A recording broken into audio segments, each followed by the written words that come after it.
ಇವತ್ತಿನಿಂದ ಯುವ ದಳಪತಿ ಜನರೊಂದಿಗೆ ಜನತಾದಳ ಅಭಿಯಾನವನ್ನು ಕೈಗೊಂಡಿದ್ದಾರೆ. 58 ದಿನಗಳಲ್ಲಿ 90 ಕ್ಷೇತ್ರಗಳಿಗೆ ನಿಖಿಲ್ ಕುಮಾರಸ್ವಾಮಿ ಪರ್ಯಟನೆ ಮಾಡ್ತಾರೆ. ಮೊದಲಿಗೆ 4 ದಿನಗಳ ಕಾಲ ತುಮಕೂರು ಪ್ರವಾಸವನ್ನು ಮಾಡ್ತಾರೆ. ನಿಖಿಲ್ ಕುಮಾರಸ್ವಾಮಿ ಜೆಡಿಎಸ್ನ ಯುವ ಘಟಕದ ರಾಜ್ಯಾಧ್ಯಕ್ಷರು. ಸಿದ್ಧಗಂಗಾ ಮಠಕ್ಕೆ ಭೇಟಿ ಕೊಡ್ತಾರೆ.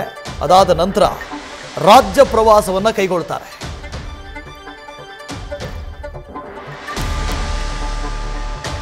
ಸಿದ್ಧಲಿಂಗ ಶ್ರೀಗಳ ಆಶೀರ್ವಾದವನ್ನು ಪಡೆದು ನಿಖಿಲ್ ಕುಮಾರಸ್ವಾಮಿ ಪ್ರವಾಸವನ್ನು ಶುರು ಮಾಡ್ತಾರೆ. ಪಕ್ಷ ಸಂಘಟನೆಯ ಹಿನ್ನೆಲೆಯಲ್ಲಿ ಗುಬ್ಬಿ ಕುಣಿಗಲ್ನಲ್ಲಿ ಕಾರ್ಯಕರ್ತರ ಸಭೆ ಇರುತ್ತೆ. ಜೆಡಿಎಸ್ ಸದಸ್ಯತ್ವ ನೋಂದಣಿ ಅಭಿಯಾನಕ್ಕೂ ಕೂಡ ನಿಖಿಲ್ ಕುಮಾರಸ್ವಾಮಿ ಚಾಲನೆಯನ್ನು ಕೊಡ್ತಾರೆ. ಉಪಚುನಾವಣೆಯ ನಂತರದಲ್ಲಿ ಜೆಡಿಎಸ್ ಒಂದು ರೀತಿ ಮಂಕಾಗಿತ್ತು.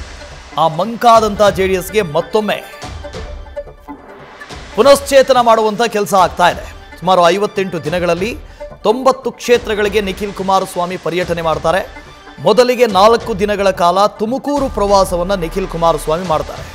ಮಧುಸೂದನ್ ಇದ್ರ ಬಗ್ಗೆ ಡೀಟೇಲ್ಸ್ ಅನ್ನು ಕೊಡ್ತಾ ಹೋಗ್ತಾರೆ. ಮಧುಸೂದನ್, ಈ ಬೈ ಎಲೆಕ್ಷನ್ ಆದ ನಂತರ ಒಂದು ರೀತಿ ನಿಶ್ಚೇಜವಾಗಿತ್ತು ಜೆಡಿಎಸ್. ಈಗ ಅದಕ್ಕೆ ಶಕ್ತಿ ತುಂಬುವಂಥ ಕೆಲಸವನ್ನ ನಿಖಿಲ್ ಕುಮಾರಸ್ವಾಮಿ ಮಾಡ್ತಾ ಇದ್ದಾರೆ. ಏನೆಲ್ಲ ಪ್ಲಾನ್ಸ್ ಅಂತ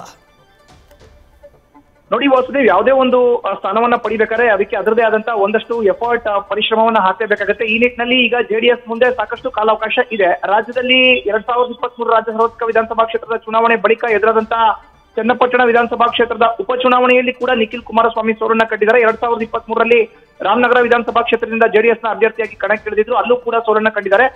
2 ವಿಧಾನಸಭಾ ಚುನಾವಣೆಗಳಲ್ಲಿ ಸೋಲು, ಒಂದು ಕಡೆ ನೇರವಾಗಿ ಇದ್ದ ಮಂಡ್ಯ ಲೋಕಸಭಾ ಕ್ಷೇತ್ರದ ಚುನಾವಣೆಯಲ್ಲಿ ಸೋಲು, ಸಾಲು ಸೋಲನ್ನ ಕಂಡಂತ ನಿಖಿಲ್ ಕುಮಾರಸ್ವಾಮಿ ಅವರು ಈಗ ಸೋಲಿನಿಂದ ಮೈ ಕೊಡಿಕೊಂಡು ಎದ್ದು ನಿಂತಿದ್ದಾರೆ. ಮುಂಬರುವಂತಹ 3 ವರ್ಷಗಳಲ್ಲಿ ಎದುರಾಗುವಂತ ರಾಜ್ಯ ಸಾರ್ವತ್ರಿಕ ವಿಧಾನಸಭಾ ಕ್ಷೇತ್ರದ ಚುನಾವಣೆಗೆ ಈಗಲಿಂದಲೇ ಜೆಡಿಎಸ್ ಪಕ್ಷವನ್ನ ಹಳೆ ಮೈಸೂರು ಭಾಗದಲ್ಲಿ ಸಂಘಟನೆ ಮಾಡಬೇಕು ಅನ್ನೋ ನಿಟ್ಟಿನಲ್ಲಿ 45 ದಿನಗಳ ಕಾಲ ಬರೋಬ್ಬರಿ 90 ವಿಧಾನಸಭಾ ಕ್ಷೇತ್ರಗಳಲ್ಲಿ ಪ್ರವಾಸವನ್ನ ಕೈಗೊಂಡಿದ್ದಾರೆ. ಇದರ ಮೊದಲ ಹಂತವಾಗಿ ಇವತ್ತಿಂದ ಮುಂದಿನ 4 ದಿನಗಳ ಕಾಲ ತುಮಕೂರು ಜಿಲ್ಲೆಯ ಪ್ರವಾಸದಲ್ಲಿ ನಿಖಿಲ್ ಕುಮಾರಸ್ವಾಮಿ ಇರ್ತಾರೆ. ಜೆಡಿಎಸ್ನ ಯುವ ಘಟಕದ ರಾಜ್ಯಾಧ್ಯಕ್ಷರಾಗಿ ಮುಂಬರುವಂತಹ ದಿನಗಳಲ್ಲಿ ಜೆಡಿಎಸ್ನ ನಾಯಕನಾಗಿ ಹೊರಹೊಮ್ಮಲಿಕ್ಕೆ ವೇದಿಕೆಯನ್ನ ಈಗಲಿಂದಲೇ ಸೃಷ್ಟಿ ಮಾಡ್ಕೊಳ್ತಾ ಇದ್ದಾರೆ.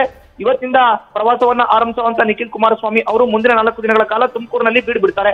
ಇನ್ನು ಜನತಾದಳ, ಜನರೊಂದಿಗೆ ಜನತಾದಳ ಅನ್ನೋ ಘೋಷವಾಕ್ಯದ ಅಡಿಯಲ್ಲಿ ಜನತಾದಳಕ್ಕೆ ಸದಸ್ಯತ್ವ ಅಭಿಯಾನವನ್ನ ಮಾಡಬೇಕು, ಕಾರ್ಯಕರ್ತರನ್ನ ಒಗ್ಗೂಡಿಸಬೇಕು, ಪಕ್ಷವನ್ನ ಸಂಘಟನೆ ಮಾಡಬೇಕು, ಪ್ರತಿಯೊಂದು ವಿಧಾನಸಭಾ ಕ್ಷೇತ್ರಗಳಲ್ಲೂ ಕೂಡ ತನ್ನದೇ ಆದಂತಹ ಶಕ್ತಿ ಪ್ರದರ್ಶನವನ್ನ ಹೊಂದ್ಕೊಳ್ತಾ ಭದ್ರವಾದಂತಹ ಮತಗಳ ಬುನಾದಿಯನ್ನ ಅಡಿಪಾಯವನ್ನ ಹಾಕಬೇಕು ಅನ್ನೋ ನಿಟ್ಟಿನಲ್ಲಿ ನಿಖಿಲ್ ಕುಮಾರಸ್ವಾಮಿ ಅವರ ಪ್ರವಾಸ ಆರಂಭ ಆಗ್ತಾ ಇದೆ. ವಾಸು, ಈ ನಿಟ್ಟಿನಲ್ಲಿ ಇವತ್ತಿನಿಂದ ಸತತ 45 ದಿನಗಳ ಕಾಲ 90 ವಿಧಾನಸಭಾ ಕ್ಷೇತ್ರಗಳಲ್ಲಿ ನಿಖಿಲ್ ಕುಮಾರಸ್ವಾಮಿ ಅವರ ರಾಜ್ಯ ಪ್ರವಾಸ ಮೊದಲ ಹಂತದಲ್ಲಿ 2028ರ ಲೋಕಸಭಾ ಕ್ಷೇತ್ರದ ಚುನಾವಣೆಯನ್ನ ಗಮನದಲ್ಲಿ ಇಟ್ಕೊಂಡು ಆರಂಭ ಆಗ್ತಾ ಇದೆ.